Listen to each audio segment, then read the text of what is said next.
Hello everyone, welcome back to Mechanical High. First off, this video is going to be a little different than our other content, so I'm going to go ahead and preface it. This is just my opinion. If yours differs, feel free, please leave a comment below. I would love to talk about it with you. But that being said, I do feel like I'm not alone when I say I was drastically disappointed by the new Integra. Also, for the duration of this video, any technical facts that I spit out will only pertain to the USDM market vehicles, unless I state otherwise. So back to the Integra, when the teaser photos first dropped for the car back in early summer, I was pretty ecstatic. I myself drive a DC5 Integra. Yes, it is an Integra, just because Acura changed the name for the US market doesn't make it not an Integra.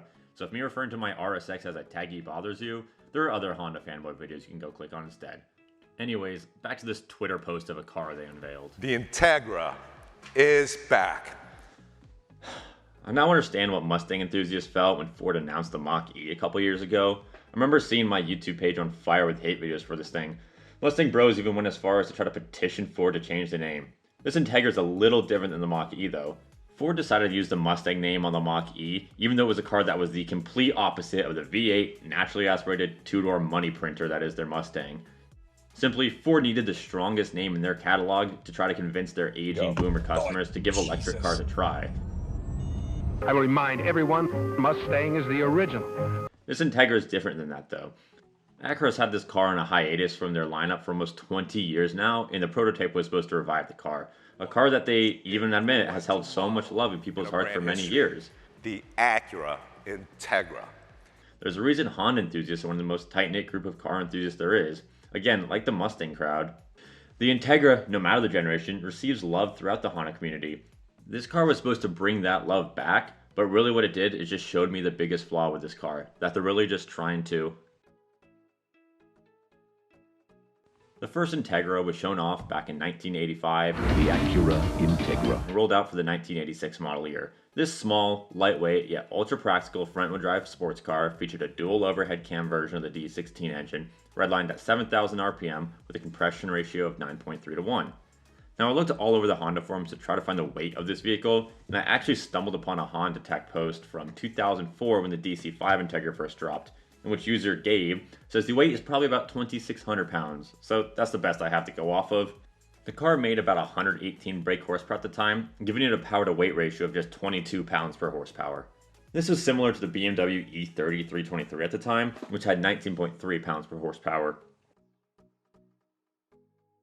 Priced at just 26 grand in today's money, the Integra was poised to take a large chunk of the market. In just 4 years, the Acura had sold a total of 223,000 units worldwide, a majority of which were in the US market. For comparison, the E30 323 only sold about 98,000 units in twice that time. This number is obviously dwarfed by the total E30 sales. BMW had a model for almost every single consumer at the time, so it's kind of cheating. But that 223,000 number must not have been good enough for the Honda execs at the time, because they didn't waste any time releasing a second generation. They kept a lightweight design, practical 3-door liftback, but decided to sprinkle a secret recipe of VTEC. This new generation was the first to feature the B-Series engine, with the GSR receiving a B17A1, a 1.7-liter VTEC engine making 160 horsepower. VTEC gets kind of shoved off nowadays that most cars have turbos. Yes, I'll get to that later. But for this time, it was revolutionary. Almost no cars at this price point had a system that could give you the power gains of a decent-sized turbo, but had zero lag. Remember, this was the early 90s, efficient turbocharging was only available for those willing to spend big bucks on something like an RX-7 or a 911. And this car started around 30 grand in today's money. But remember, the 323 from earlier, back in 1989 when it came out, was around 57 grand. And now with the VTEC motor of the GSR, the power to weight ratio dropped to just 16.5. The third gen. We can sum up the Integra in 2 words: luxury and performance. This is the Integra that Acura loves to celebrate the most, and for good reason. 197 horsepower at 9,000 RPM, 11.1 to 1 compression, and 1.8 liters. This is what the Integra was really about, the engine. Being hand-assembled in Japan, it had hand-polished imported intakes, undercut valves for smoother air-fuel mixing, and a reworked intake and exhaust system. Honda called it the B18C. It is widely considered to be one of the best engines Honda ever developed. This new power plant propelled the Type R around the Nürburgring in just 8 minutes and 43 seconds. Y'all, that's faster than a Volkswagen Scirocco. Nah, just kidding. Okay, back to the engine.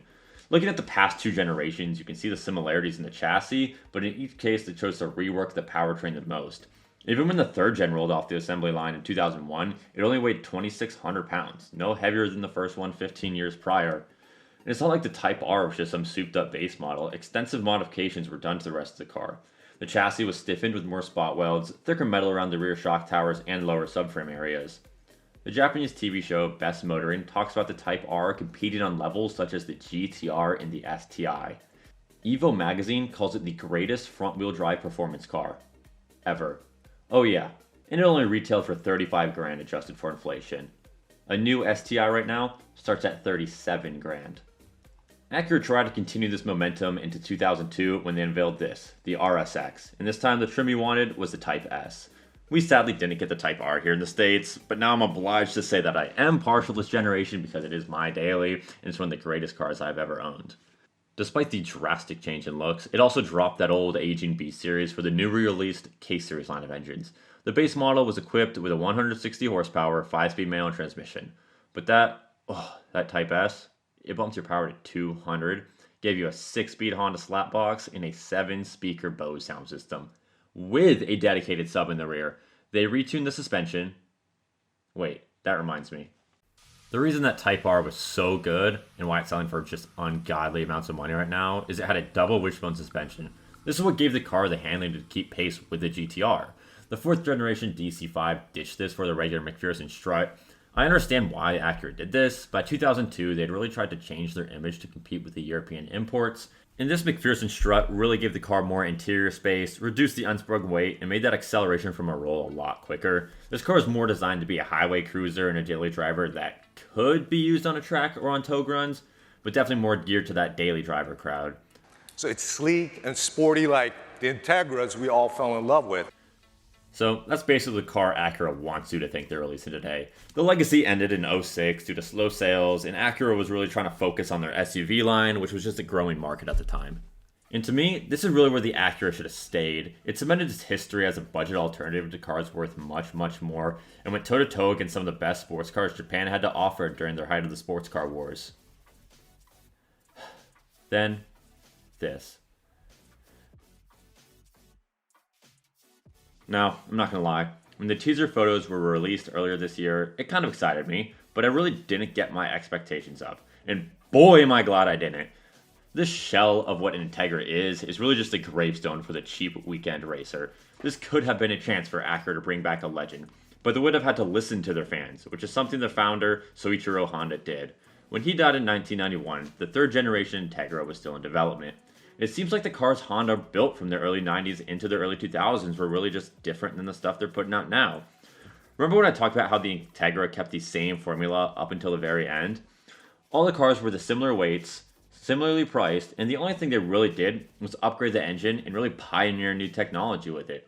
It was not long after VTEC burst onto the scene back in that 2nd gen Integra that every other automaker tried to scramble to develop their own variable timing and lift system, but none were quite like VTEC. The cars were light, fun, and super practical. But when Soichiro Honda died, the company became about volume and sales, going after a different, more luxury-oriented market. They changed their names to 3 letters to sound hip and sophisticated. Don't get me wrong, I love the interiors of this new Hondas. Very driver-oriented, super practical, and extremely well put together for the price you're paying.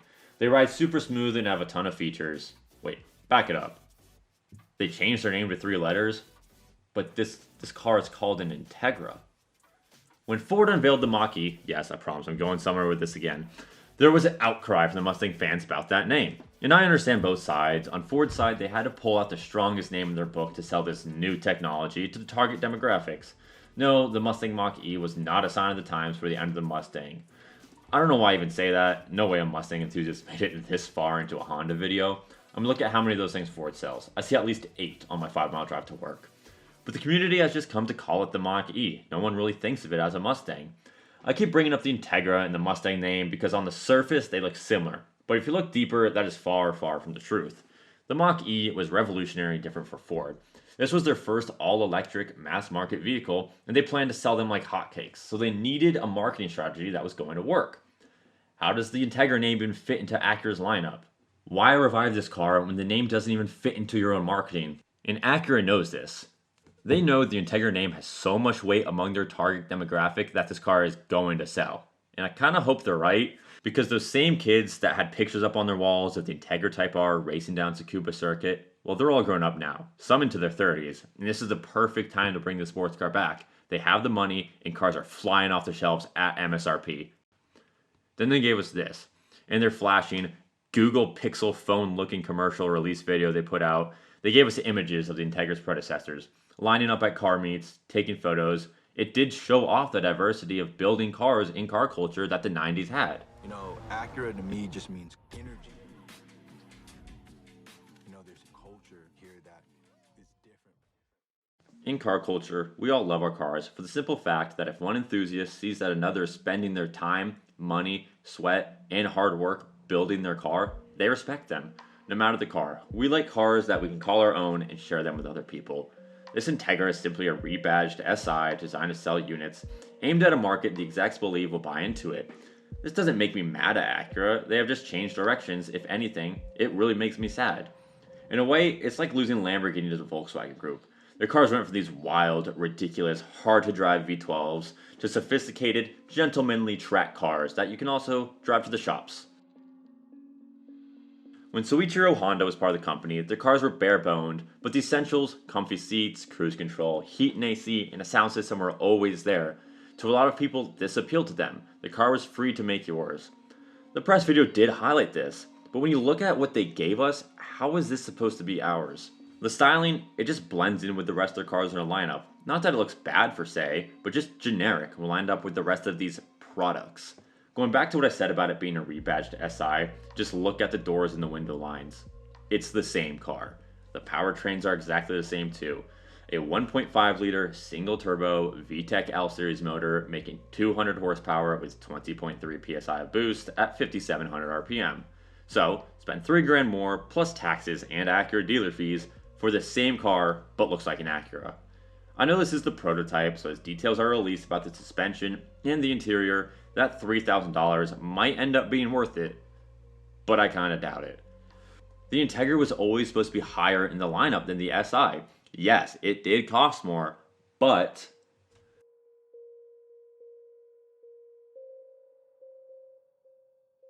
the Integra has always been a step above. This meant a lot back in the 90s when every ounce of naturally aspirated horsepower meant something. I mean, this was a time when Ford's V8 with twice the displacement was making the exact same horsepower. But now with the turbocharged engines, it's more about the platform and not the engine itself. You simply plug in a computer and tell the car how much power you want. Install some downpipes and intakes, and you're good. Furthermore, it's not like they don't have the engine to use for this. The Accord's K20C4 engine makes 252 horsepower, and they could easily outfit a 2-liter under that massive hood. Oh, it also makes 272 when it's put in the RDX. Hopefully they're hinting at a Type S variant like they did with the RSX, and that might honestly change my opinion. There is a car community around these bolt-on mods nowadays, and there's nothing wrong with that, but this new Integra is marketed so heavily to my generation and our car community that I wish they would have actually looked at the footage they are putting together and created a car that appealed to the original formula. Basically, put the most powerful 4-banger you have in a short wheelbase, lightweight sports car like the Type R, and it's different than everything else you have. This car is fine, the platform is decent, it's going to be super practical, and I'm sure the interior will be nice, and it'll handle just like the SI. But for $3,000 more, if you're going to go through all the effort, what am I saying? There's no effort here. The Integra is more than just a nameplate. It's an idea. Fast engine, light body, daily driver. It scores almost right in the middle of the perfect car Venn diagram. Fast, cheap, reliable. This new one's going to be quick, and you can slap all the bolt-ons you want on it, but this chassis weighs almost 3,000 pounds. I mean, geez, the SI is at 2,900, and you know they're going to throw leather seats and all the features into this Integra. It's going to take it well over that 3,000 pound mark. And you can only boost that little 1.5 to probably 300 horsepower before you start maxing it out. For comparison, the GR Yaris, which we sadly don't get here, utilizes Toyota's new G16E engine, which would wipe the floor with this Integra if it was brought over. Road and track dyno there is at 278 wheel horsepower from the factory, and it weighs the same as that Integra Type R did, just 2,600 pounds. That's kind of my ultimate gripe with this car. There's really not a need for it in Acura's lineup. If you're going to give us the same car as the SI, you're only bringing that nameplate back to, make sales. so I really don't see a need for it, and that's ultimately brought the Integra to its conclusion.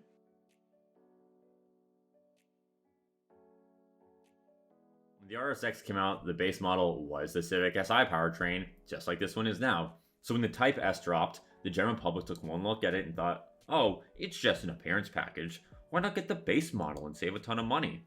They didn't realize the Type S was the one you wanted, and that base model was made just to keep the car around and make sales.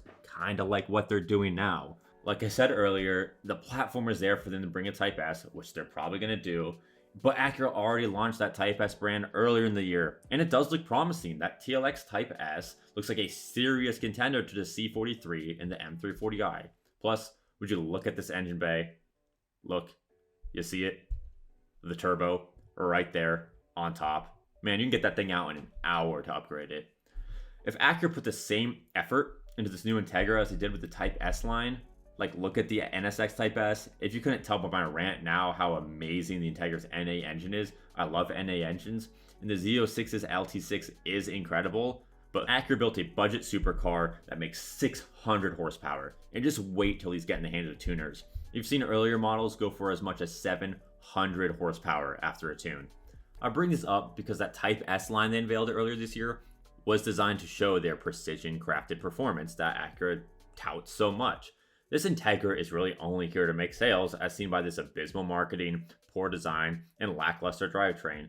Acura is really just starting to lose touch with what made it Acura. I mean, it's in that slogan, precision crafted performance. In my eyes, I just buy the SI and use that money I saved on downpipes and a tune. I will be looking forward to see if Honda puts this in their Type S lineup, if they ever do. So make sure to subscribe if you want to see more videos like this, and please like and share this video if you found it informative or entertaining. It goes a long way. And remember, like those early Integra enthusiasts, be sure to build your car, don't buy it.